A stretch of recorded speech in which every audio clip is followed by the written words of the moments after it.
তানজিম ভাইয়ের এই ব্যাটারটি তাকৃত বুদ্ধি প্রশংসা চলছে টিকিট মহলে। ঘটনাটির একটি ভিডিও সামাজিক যোগাযোগের মাধ্যমে শেয়ার করা হয়। আইসিসি টিকেটার সর্বনিয়ন্ত্রণ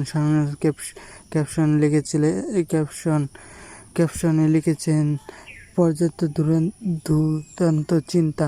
তানজিম সত্যিকারের অর্থে বুদ্ধিমত্তার পরিচয় দিয়েছে, কারণ টিকেট নিয়মে তার হেলমেটের থেকে বল নিয়ে প্রতিপক্ষ দল আউটের আবেদন করতে পারত।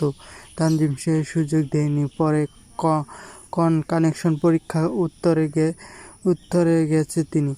ম্যাচ শেষে এই ঘটনাটি নিয়ে তানজিম বলেন, বলটা বাড়িতে বাউন্স করার ঠিক মতো ব্যাটে বল করতে পারিনি এবং তা হেলমেটে আটকে যায়। আমি ঠিক ছিলাম, আমি ভাবছিলাম বল হয়তো উপরে উঠে গেছে, কিন্তু পরে দেখি চোখের সামনে হেলমেট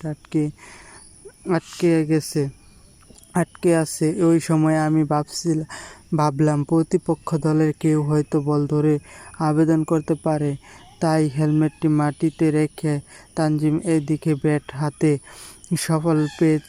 সাফল্য পেয়েছে। ২৬ বলে ৩৫ ইনিংস খেলেছে তিনি। বাংলাদেশের ম্যাচটি জিতেছে এবং সুপার ৮-এ প্রথম এগিয়ে গেছে। যদি ভিডিওটি ভালো লাগে অবশ্যই চ্যানেলটি সাবস্ক্রাইব করে রাখবেন, আর ভয়েসটা একটু খারাপ হলে জানাবেন, বুঝছেন, ফোনের ভয়েস।